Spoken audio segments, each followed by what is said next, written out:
Welcome to this exploration of one of Georgia's most unsettling historical cases. Before we dive in, share in the comments where you're watching from and the exact moment you're hearing this narration. We're always curious to see the reach of these forgotten stories across places and times. The year was 1847, and the Caldwell estate rose with pride amidst the endless cotton fields of Wilkes County, Georgia. This grand plantation, with its tall white columns and sweeping wraparound porch, was regarded as the crown jewel of the region, perched on a gentle rise that overlooked nearly 800 acres of fertile land. The Caldwell family held significant prestige in local society, not only because of their immense wealth but also due to the twin daughters who were the center of countless hushed conversations across the county. Elizabeth and Catherine Caldwell, indistinguishable from one another except for the small birthmark above their right eyebrows, had turned 22 that spring, an age by which most young women of their social standing were already married with families of their own. Yet behind the flawless facade of Southern refinement, a chain of events had already begun to unfurl, destined to tear apart the very legacy their family had built. Documents unearthed during a courthouse renovation in 1952 revealed that the twins' mother died giving birth to them, leaving their father, Thomas Caldwell, to raise them alone. He never remarried, pouring his energy into expanding his cotton empire and raising his daughters. The first sign that something unusual was occurring on the Caldwell plantation came through a letter written by the family's longtime housekeeper, Margaret Sullivan, to her sister in Savannah. Dated April 8, 1847, it mentioned that the young mistresses had developed a habit of spending unusual amounts of time in the quarters, a fact that their father seemed strangely unconcerned about. This letter remained hidden inside a family Bible for over a century before its discovery. The quarters referred to were the slave quarters, a cluster of modest wooden cabins set about half a mile behind the main house, beyond a stand of oak trees that concealed them from view. The plantation was home to around 70 enslaved people, a modest number compared to some larger estates, yet sufficient to maintain the property and its operations. Among them were two men who would later become central to the unfolding story. Plantation records preserved in the Georgia Historical Society archives identified them simply as Samuel and Elijah. They had been purchased in 1842 from a South Carolina plantation facing bankruptcy. What set Samuel and Elijah apart, according to accounts gathered decades later by historian William Hartwell, was that they were literate. They had secretly been taught to read and write by the children of their previous owners, a dangerous skill that they kept hidden upon arriving at Caldwell. But their secret was eventually uncovered when Catherine stumbled upon Samuel reading a discarded newspaper one evening in the stables during the autumn of 1846. Rather than reporting this illegal act, Catherine, as described in her personal diary found in 1964 during the demolition of the old house, began meeting Samuel in secret. Her entries from that period grow increasingly enigmatic, filled with cryptic phrases like "sis" and "our shared understanding." At the same time, estate logs show Samuel being reassigned from fieldwork to the stables, granting him more access to the main house. While written records don't fully explain Elizabeth's role, local oral histories suggest she too formed a bond with Elijah, who primarily maintained the estate's elaborate gardens. The mirrored nature of these relationships, twin sisters and two enslaved men, formed a pattern described by a contemporary newspaper as a peculiar mirroring of forbidden affections. The winter of 1846-1847 was brutally cold in Georgia, with freezing temperatures damaging cotton stores and isolating plantations as roads became impassable. During those long, secluded months, these relationships deepened. A letter from Thomas Caldwell to his brother in Charleston, dated January 23, 1847, expressed concern over Elizabeth's strange melancholy while Catherine appeared almost feverishly animated. He attributed it to the isolation of winter, unaware that his daughters were caught in a dangerous web of secrets that violated every social code of their era. The stakes were immense. If discovered, Samuel and Elijah faced torture or death, and the Caldwell family's reputation would be permanently destroyed. Evidence of the clandestine relationships emerged in a set of coded notes found inside a volume of poetry belonging to Elizabeth. These scraps of paper, dated throughout February 1847, contained meeting arrangements and declarations of devotion. One particularly revealing note read, The usual place at midnight. The moon will be new offering cover. He says CNS will join. 4 hearts beating as 2. This hinted that the twins were not only aware of each other's affairs, but were deliberately coordinating their meetings, even using their identical looks to confuse onlookers. The decisive moment came on March 15, 1847, when Thomas Caldwell announced during dinner that he had arranged marriages for both daughters to the sons of influential neighboring plantation owners. Catherine wrote in her diary that she maintained a smile even as "my heart turned to stone." Elizabeth's response wasn't recorded, but subsequent events suggest she shared her sister's opposition. 3 nights later, in the early hours of March 18th, Overseer James Whitaker was awakened by an unfamiliar commotion. He discovered a small fire burning in a storage shed near the quarters. Though quickly extinguished with little damage, the confusion exposed a larger issue. Samuel, Elijah, Elizabeth, and Catherine were gone. Immediate searches began, with surrounding plantations notified and search parties spreading across every nearby road and trail. Whitaker's journal shows the assumption was that Samuel and Elijah had escaped and abducted the Caldwell sisters, an audacious theory that triggered one of the largest manhunts in county history. Thomas Caldwell became consumed by the search, neglecting his health and refusing rest. Unknown to the searchers, Elizabeth had deliberately set the fire to create a distraction, a fact revealed years later in 1868 when Ruth, a former house servant, recounted it to a northern journalist. Elizabeth had confided in her just before the escape, instructing her to remain silent. The manhunt lasted for weeks, extending into neighboring counties and across state lines. During this time, Thomas Caldwell's health sharply declined. Plantation records indicate that by April he was bedridden, attended by his longtime servant and a doctor summoned twice from Augusta. Then on May 2, 1847, a letter arrived at the estate. Its exact contents remain unknown, but upon reading it, Thomas erupted in rage and collapsed. He never recovered, dying 3 days later. The cause listed was apoplexy, the 19th century term for what we would now call a stroke. After Thomas Caldwell's passing, the responsibility of the estate shifted to his brother Edward Caldwell, who traveled from Charleston to take over management of the property.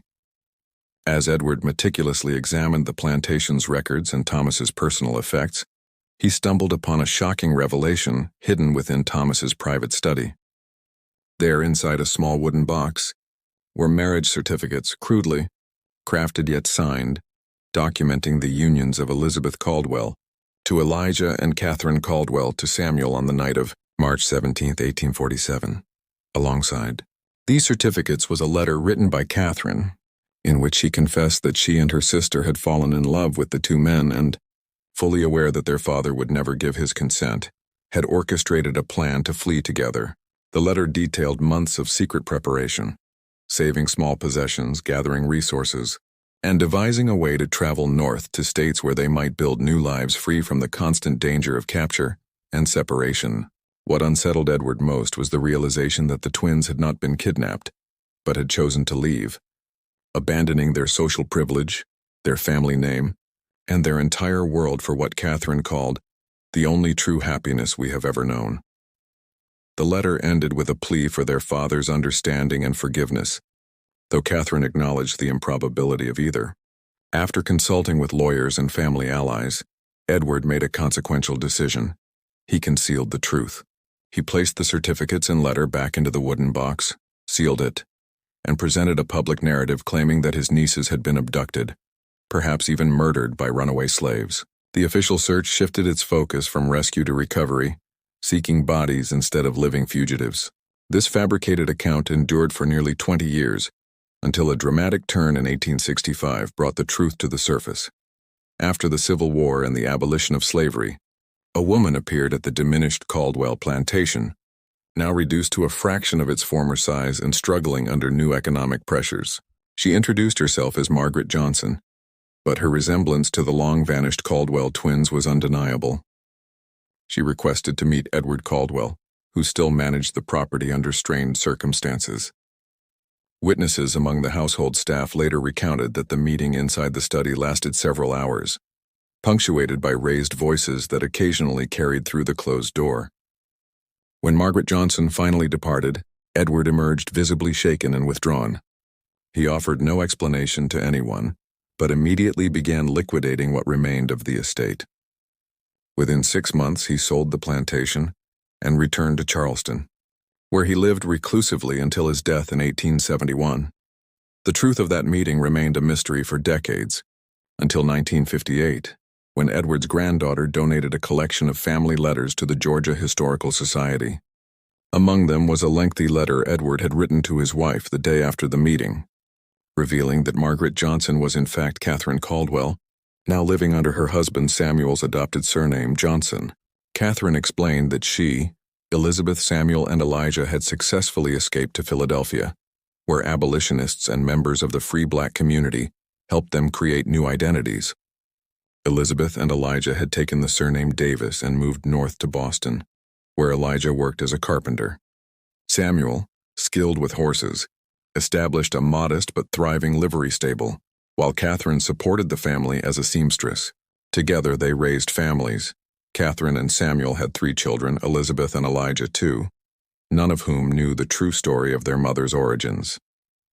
Catherine returned to Georgia only after learning of her uncle's stewardship of the estate, intending to reclaim personal belongings of her late mother and to correct the historical record, asserting that she and her sister had acted on their own volition, not as victims but as women making a perilous, defiant choice to follow their hearts. Edward, however, refused to acknowledge or reveal the truth. In his letter to his wife, he confessed that he could not bring himself to expose the family to the disgrace that would follow. "The shame it would cast upon our name and my brother's memory is too heavy to bear," he wrote. He instead offered Catherine a substantial sum of money in exchange for her silence and her promise never to return to Georgia. Though the letter does not explicitly record her response, historical records indicate that Margaret Johnson purchased a ticket to Philadelphia the very next day and never came back. The Caldwell family continued to propagate the story of the twins' abduction and presumed deaths, a narrative that went unchallenged for decades. In 1883, a devastating fire consumed much of the Wilkes County Courthouse, erasing countless antebellum records and further shrouding the true events in mystery. By the turn of the century, the story had morphed into a local legend embellished with supernatural overtones, distancing itself from the human drama at its core. The truth began to re-emerge in 1964 during the demolition of the original Caldwell plantation house. Hidden within a compartment in what had been Catherine's bedroom, workers discovered her diary, which spanned January 1846 to March 1847. This diary offered the first contemporaneous, first-hand account from one of the key figures, shedding light on the emotional and intellectual evolution that led to the twins' fateful decision. Catherine described her initial shock at discovering Samuel's literacy, which soon turned to fascination, then intellectual connection, and eventually love. She chronicled their conversations on philosophy, religion, and freedom, and how these dialogues transformed her understanding of herself and the world. One especially powerful entry from November 12, 1846 read, "I have been blind, not only to the suffering surrounding me but to the very essence of humanity itself. S has opened my eyes, and though the light burns, I cannot close them again." The diary confirmed that both sisters were fully aware of and supported each other's relationships, often confiding their fears and hopes late at night and carefully plotting their escape. The final entry, dated March 16, 1847, stated, "Tomorrow we leave everything we have ever known for an uncertain future. Freedom or death awaits us, but either is better than living a lie." The diary's discovery reignited historical interest in the Caldwell case, particularly among scholars of the antebellum South. Research during the 1960s uncovered shipping records, showing passage for 4 individuals, under the names Johnson and Davis from Savannah to Philadelphia in late March 1847.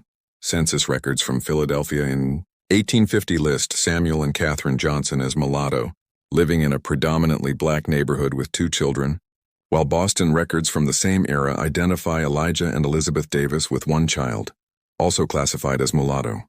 These findings, combined with Catherine's diary, finally illuminated the truth buried for more than a century, a tale not of abduction and tragedy, but of defiance, love, and the conscious rejection of a world built on slavery and social expectation. One of the most extraordinary breakthroughs came in 1968, when a descendant of Elizabeth and Elijah Davis reached out to researchers after learning of the growing academic interest in the Caldwell case. This descendant, a professor at a New England university, possessed a remarkable trove of personal letters exchanged between the sisters throughout the 1850s and 1860s. These letters offered a deeply intimate window into their lives after their daring escape.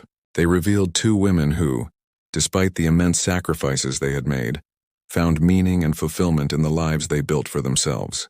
The letters spoke of their children, their work, their commitment to furthering their education, and their active participation in abolitionist movements. At the same time, they conveyed the persistent fear that lingered even years later, especially following the passage of the Fugitive Slave Act of 1850, which heightened the risks for anyone who had fled bondage and for those who assisted them. The most revealing of these letters was dated July 4, 1865, written by Catherine shortly after the Civil War's end. In it, she reflected on the significance of that day, writing that it marked not only the nation's independence but finally her own true freedom. For 18 years she and her sister had lived in the shadows, constantly watching over their shoulders. Now, although challenges remained, she felt for the first time they could step into the light. She admitted to thinking often of her father, wondering whether, released from the constraints of his world, he might finally understand their decision. By 1969, the accumulated evidence had completely reshaped the historical understanding of what had been known as the Caldwell twins incident. What had long been regarded as a tragic abduction and presumed murder was exposed as something far more complex. A deliberate act of moral defiance by two young women who chose love and principle over privilege and safety. The descendants of the Caldwell twins, now dispersed across the northern United States, have largely chosen to protect their privacy, with only a few granting limited interviews to historians. These interviews, conducted mainly during the 1970s, revealed that many families grew up with carefully curated versions of their ancestry. Children were often told that their great-grandmothers were northern women who had married men of mixed heritage, with the fuller truth that they were daughters of a Georgia plantation owner who had fallen in love with enslaved men, staged their own abduction, and built new lives in the North, kept hidden until adulthood if revealed at all. Among the descendants, some expressed pride in the courage of their ancestors, while others grappled with the moral complexity of a lineage entwined with both slaveholding and resistance to it. The Caldwell plantation itself has been subdivided and developed, with little left to mark the site of these extraordinary events. A small historical marker, erected in 1972 near the intersection closest to where the main house once stood, makes only a brief mention of the Caldwell family and its historical significance, omitting any reference to the twins or their story. Over time, local attitudes toward the tale have shifted from disbelief and denial to a more thoughtful recognition of its historical weight, acknowledging it as one of the few documented cases of white Southern women rejecting and escaping the slave society into which they were born. Scholars studying resistance to slavery and interracial relationships during the antebellum period have shown increasing interest in the case. What makes the Caldwell twins story so compelling is how it disrupts simplified narratives about the antebellum South. It illustrates the capacity for individual moral awakening, even among those who benefited most from the existing order. It demonstrates that personal bonds could sometimes transcend rigid racial and social hierarchies, though such choices were rare and perilous. Catherine's diary included a line that captured this sentiment. "We did not choose to be born into this world of masters and slaves, but we can choose whether to accept it." By making that choice, she and her sister left behind a legacy that still resonates today, a legacy of moral courage forged in a deeply unjust world. Perhaps the most haunting element of their saga is the silence that followed. The truth was carefully buried, and the official narrative was shaped by those who remained behind.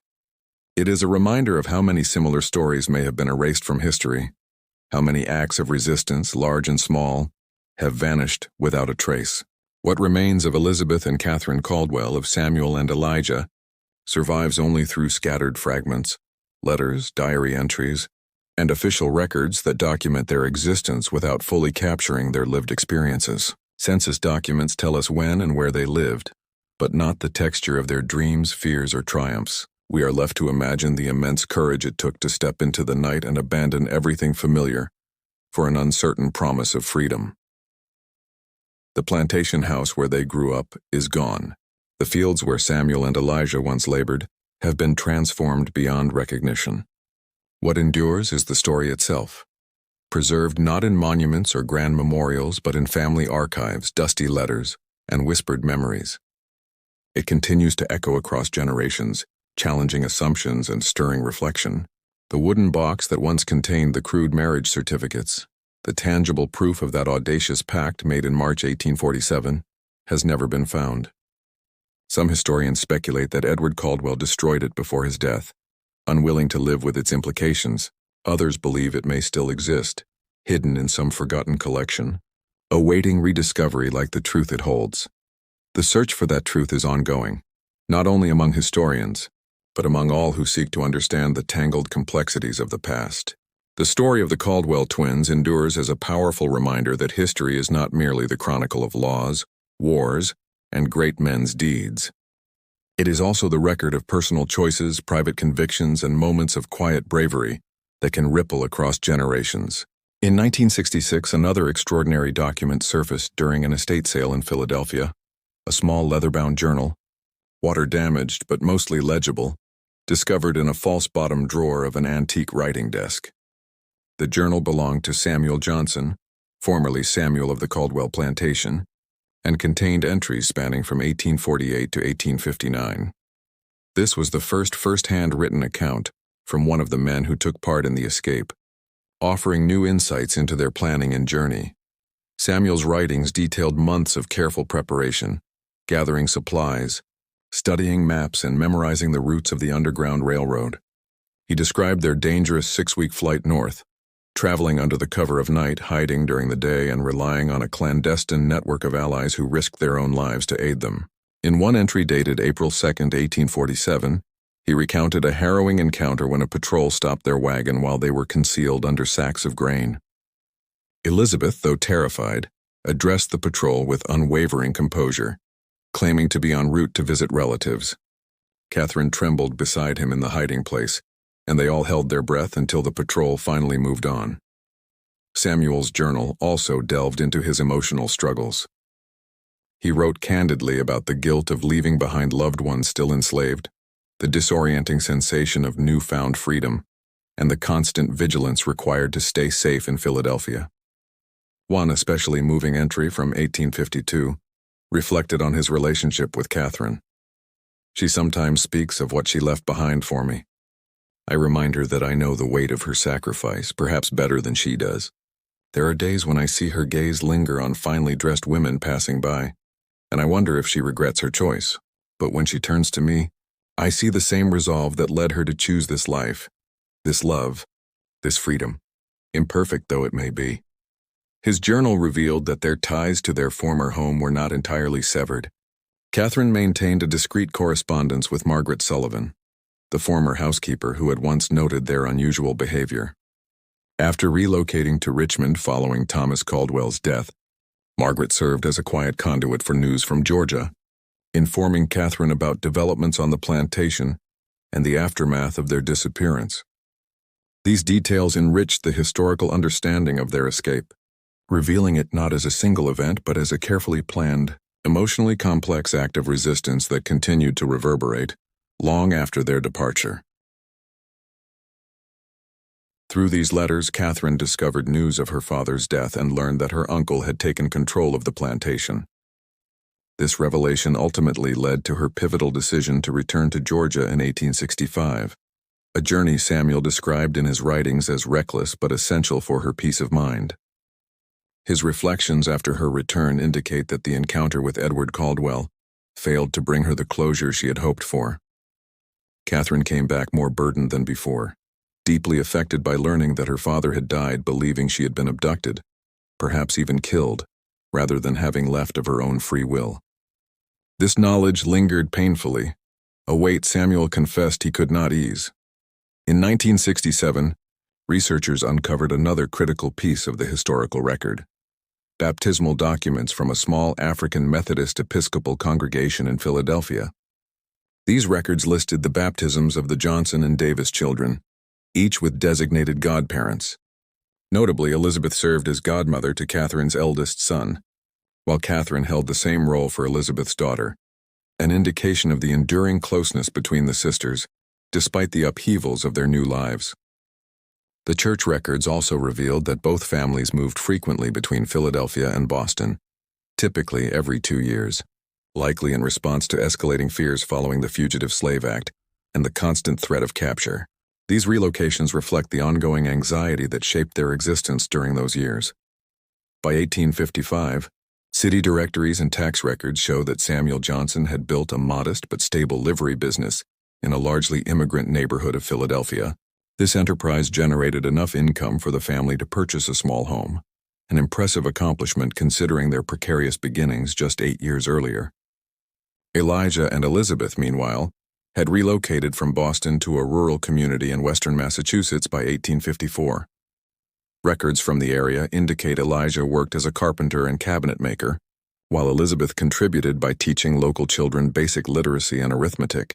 This relatively secluded environment likely offered them an added measure of safety, distancing them from the scrutiny they might have faced in urban centers. One of the most fascinating revelations came in 1968, when a researcher investigating abolitionist archives identified writings by Catherine Johnson and Elizabeth Davis under pseudonyms. The sisters had contributed anonymous letters to prominent anti-slavery publications, including The Liberator, between 1852 and 1858. These letters, written from the perspective of individuals raised within the slaveholding class, condemned the institution of slavery as morally corrosive, not only for the enslaved but also for the enslavers. In one particularly striking letter, believed to be Elizabeth's, the author described slavery as a toxin that corrupts the soul of the master as surely as it breaks the body of the slave, creating an environment where genuine human connection is rendered impossible by rigidly enforced boundaries. The Civil War ushered in new dangers and possibilities for both families. Samuel's journal entries from 1861 to 1865 convey a mix of apprehension and hope as he chronicled their involvement in supporting Union efforts, from financial contributions to attending gatherings where battlefront news was shared. The community's shared unease about the prospect of a Confederate victory was palpable. A poignant entry from January 1863, shortly after the Emancipation Proclamation, captures the emotional weight of that moment. Today marks the beginning of what we have dreamed of for so long. Samuel noted that while the proclamation's immediate effects might be limited, its moral impact was monumental. For the first time, the nation had formally declared that no human had the right to own another. He described how he and Elizabeth celebrated quietly, overwhelmed by the meaning of this day to people who had lived on both sides of slavery's divide.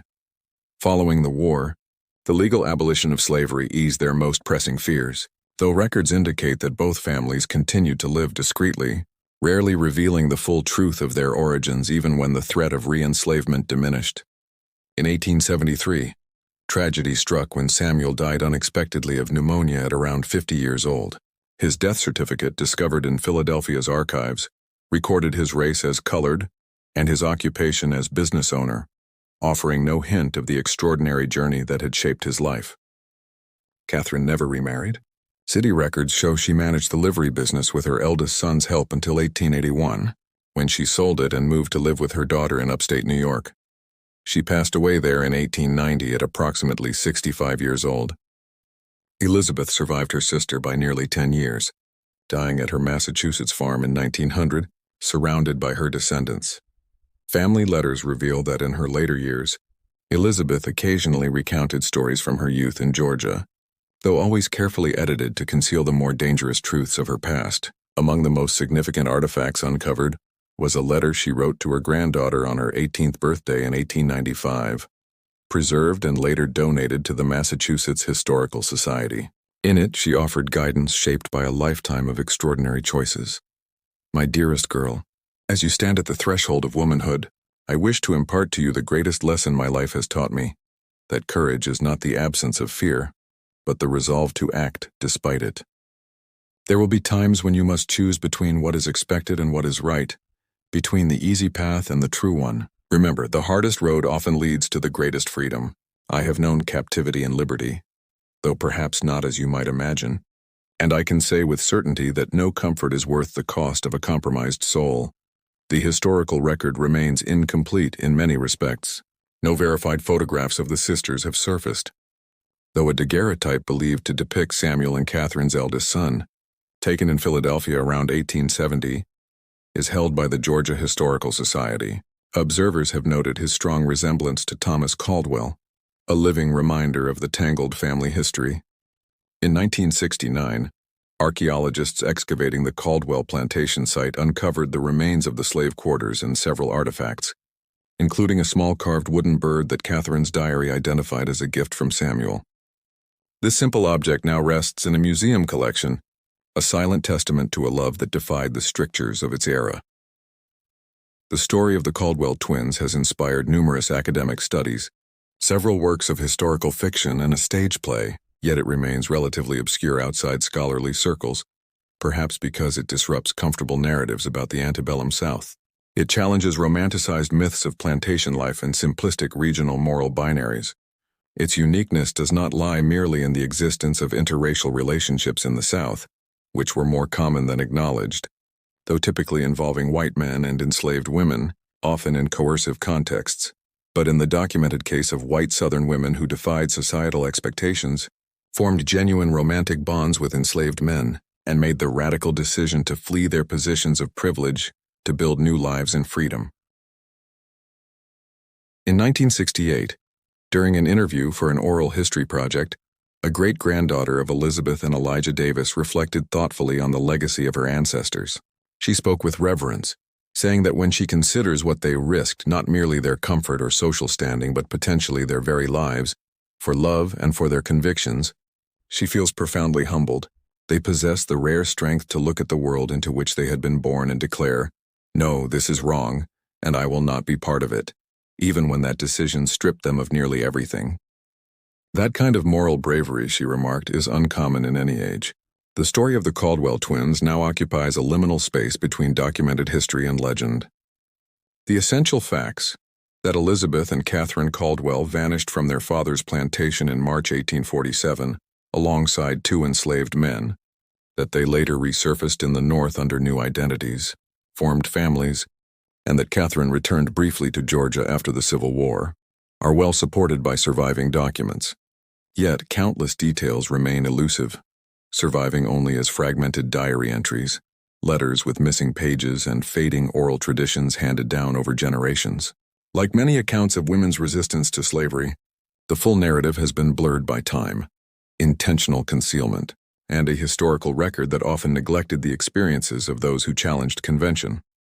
A final remarkable discovery came in 2002, when the renovation of a former boarding house in Philadelphia, once a refuge for Underground Railroad fugitives, revealed a small cavity hidden within a chimney. Inside, workers found a cloth pouch containing a gold locket with miniature portraits believed to depict the Caldwell twins as young women, along with a folded paper inscribed with the words, "Elizabeth and Catherine, Georgia, 1844.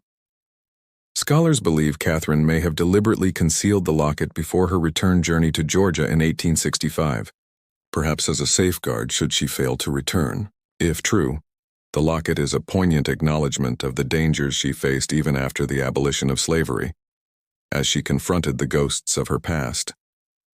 The portraits showed 2 young women with identical heart-shaped faces and solemn expressions, dressed as privileged Southern belles of the 1840s.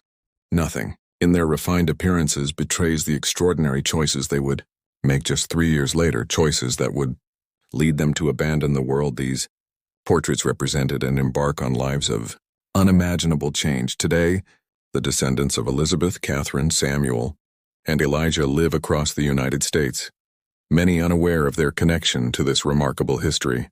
Those who do know often speak of a complex inheritance of moral courage and defiance, but also of the contradiction that the Caldwell twins were both products of and rebels against a profoundly unjust system. The plantation land they once knew has long been transformed. Suburban homes now occupy the fields where cotton once grew.